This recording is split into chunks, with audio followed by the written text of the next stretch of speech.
Well, hello there, humans, hippies, earthlings, whoever you are, wherever you are, whatever you're doing, if you're lucky enough indeed to be doing it too. Welcome back to channel. Today, I may as well call this something like the DP-28 and the push towards specialization, if I was looking for an interesting title. The thing I really want to talk about with this gun is not so much just what it does, but why it's become quite difficult to decide on what weapon you're going to carry, and some of the negatives that get associated with the DP-28 that maybe some of the newer players especially don't know about, but also the meta, so to speak. Why the DP-28 is not always going to be the most popular gun to run in game. Now, this specialization that I need to backstory this a little bit. I had a lot of my friends come to me and say, hey, they've nerfed the DP-28.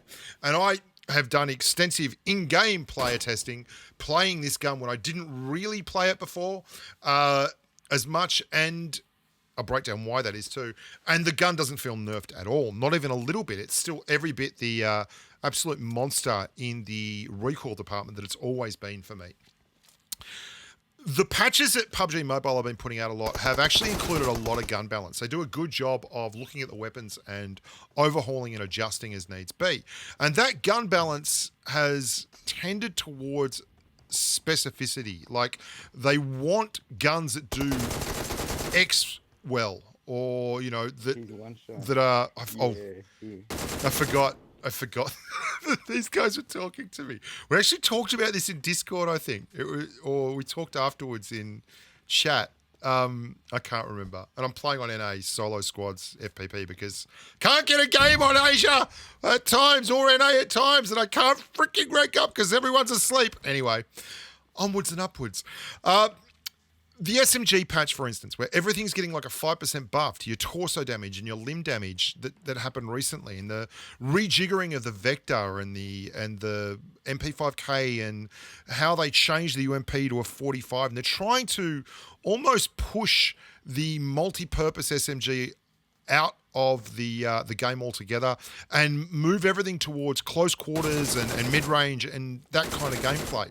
They've not touched the M416 really, but it's not really something that I think is out of the realms of possibility, because I don't think that they love just seeing the entire player base trying to find an M416 and spray with it. And as much as people who make games have a vision for how the game's going to be played, what you will tend to have happen is humans will find the fastest way between point A and point B, and it doesn't matter if it breaks all kind of rules with game balance or whatever, and then they'll just do it because that's what we do.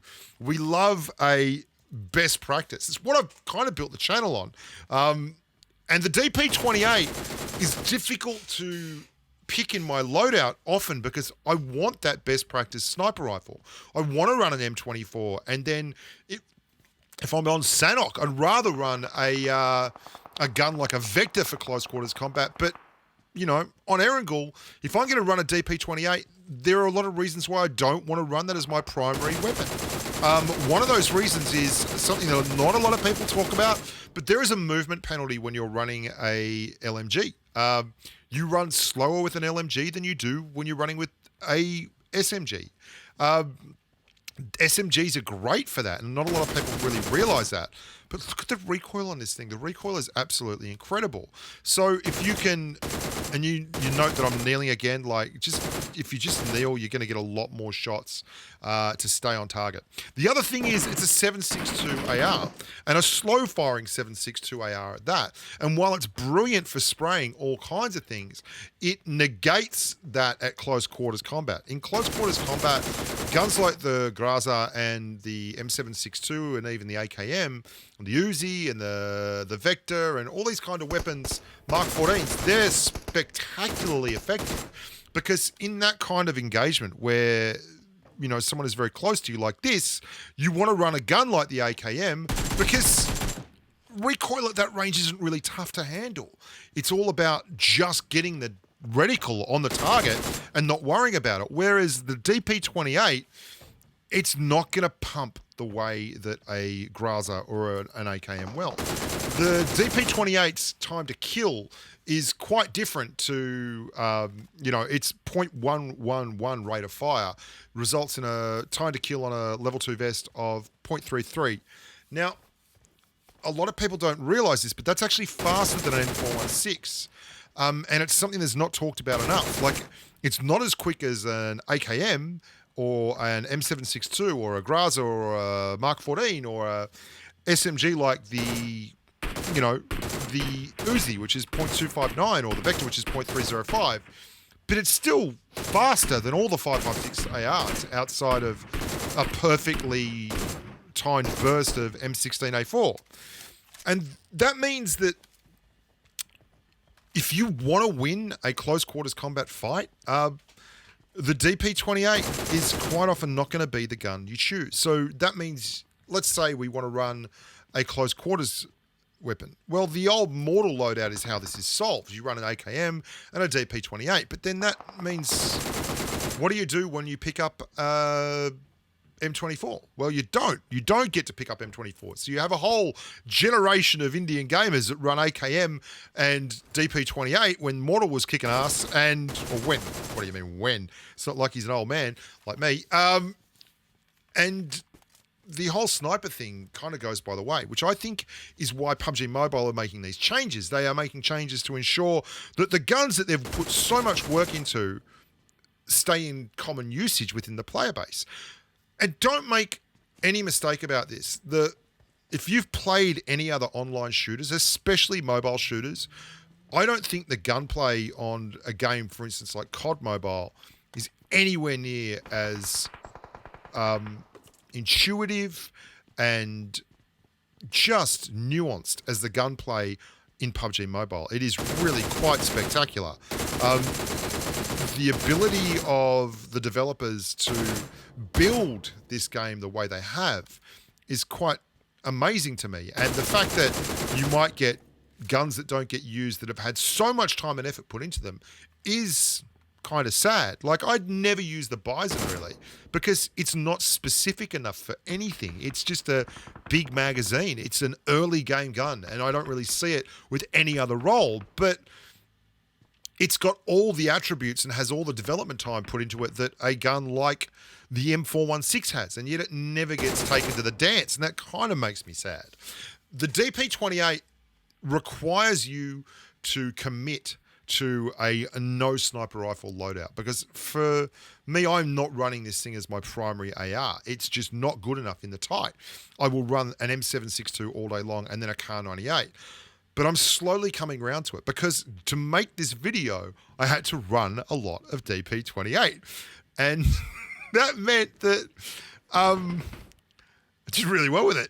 And I found that it was spectacularly effective at long-range engagements. And even, as you saw earlier, in CQC situations, if you're clever and you try and get some distance between a lot of the bad guys and you. One thing I do want to allude to before we finish up here, and I think there is certainly no way around to sugarcoat this. A lot of players rely on the whole M416 spray meta to do well. And I find it to just be, I wish it wasn't the way the game was. I wish there was more of a no spray meta. I know if you've watched any kind of PC gameplay, they don't just spray with M4s and things. It just doesn't happen. And I do like that we're moving towards a meta where maybe, just maybe, other weapons will become relevant again. Because I find it very easy to take apart people who are using M4s and things like that. Peaking and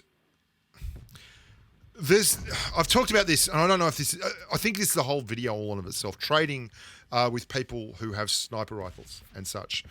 I find this constantly where people will be running M4s and they're just trying to nuke you down with an M4 spray. And you only really have to get, like, you can bleed them so easily. Like, if they are tapping you with an M4 or spraying you with an M4 and you're at 150 meters and you have a Kar 98, you just lean out, take a round or two and smash them between the eyeballs for a headshot.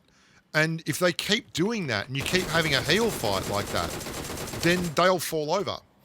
And as much as I loved running the DP-28, when I came up against canny players who would not be enticed into running in the open, then it was very, very difficult to get kills on them.